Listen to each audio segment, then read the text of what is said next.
Long before the cameras started rolling on The Dark Knight, something strange was already happening behind the scenes. A young actor quietly shut himself away from the world, inside a small hotel room for weeks. No interviews, no public life, no distractions, just him, and a character that didn't even fully exist yet. When he finally came back out, something had changed completely, because what he was about to bring to the screen wasn't just another movie villain, it was something far more disturbing. A force that didn't feel fictional anymore. A man who smiled through chaos and made the world question what insanity really looks like. This is the story of how Heath Ledger became the Joker, and why his version still feels untouchable today. Before everything changed, the Joker was not new to cinema.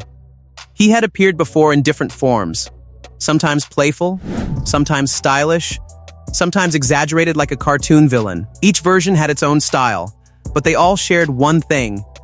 They felt like characters being performed. Then came Heath Ledger.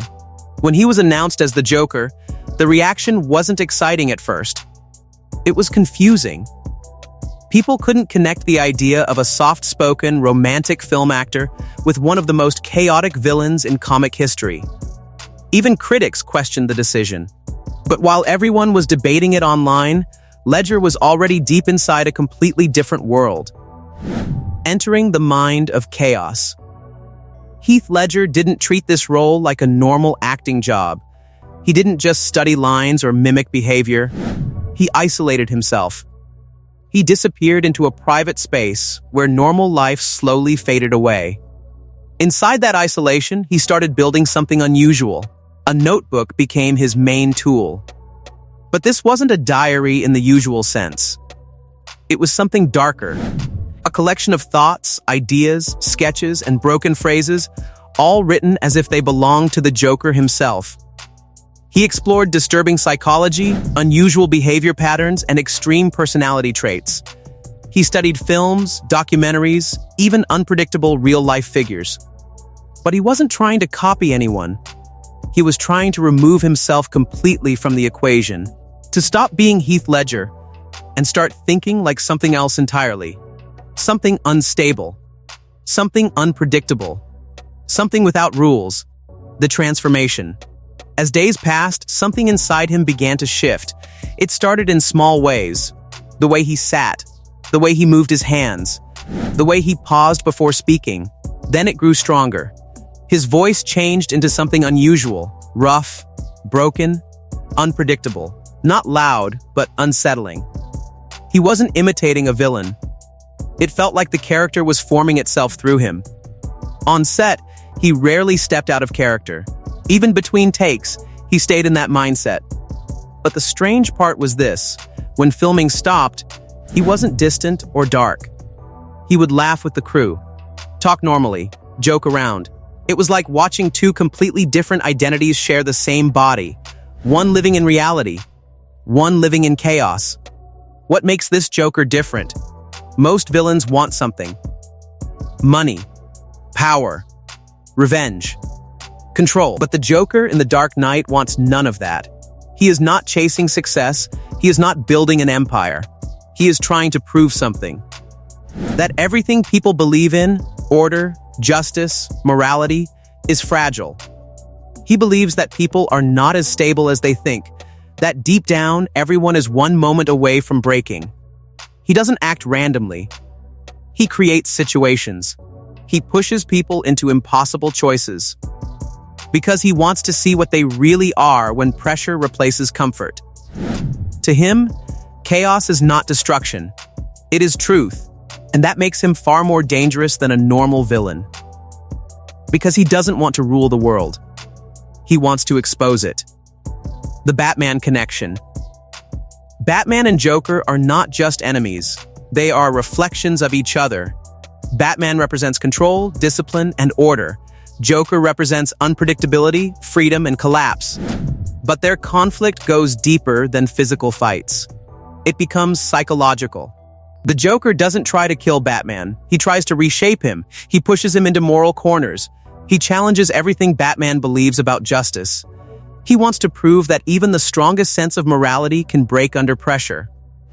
That's why their relationship feels so intense. Because it's not just hero versus villain, it's belief versus chaos, structure versus collapse, hope versus emptiness, the experiment with people. One of the most disturbing parts of the story is how the Joker tests human nature. He places ordinary people in situations where there is no right answer. Only survival, only pressure, only fear. And in those moments, something always changes. People stop thinking about rules. They start thinking about themselves. This is what the Joker is always watching for. Not violence, not destruction, but truth. He believes that society only works when conditions are easy. Remove stability, and everything falls apart. That idea is what drives him more than anything else. A man without a past. One of the most powerful decisions in the story is that the Joker has no clear origin. He tells different stories about his past, sometimes tragic, sometimes violent, sometimes absurd, but nothing is ever confirmed. And that uncertainty is intentional. Because once you explain a character, you limit them, but when you don't explain them, they become something else. Something symbolic. Something bigger than a person. The Joker becomes an idea rather than a man, a question without an answer, and that makes him unforgettable. Because the unknown is always more disturbing than the explained. The impact he left behind. When the film finally released, the reaction changed everything. People didn't just watch the Joker, they studied him. They talked about him. They analyzed every movement, every pause, every line. Critics praised the performance as something rare in cinema. Even actors in the film were shocked seeing him on screen. And after Heath Ledger's passing, the role gained even more weight. He received the Academy Award posthumously, one of the rarest honors in film history. But the real impact wasn't an award. It was influence. After The Dark Knight, villains in cinema changed. They became deeper, more philosophical, more complex. Characters like Thanos or Killmonger carry traces of that evolution. But still, none of them feel quite the same.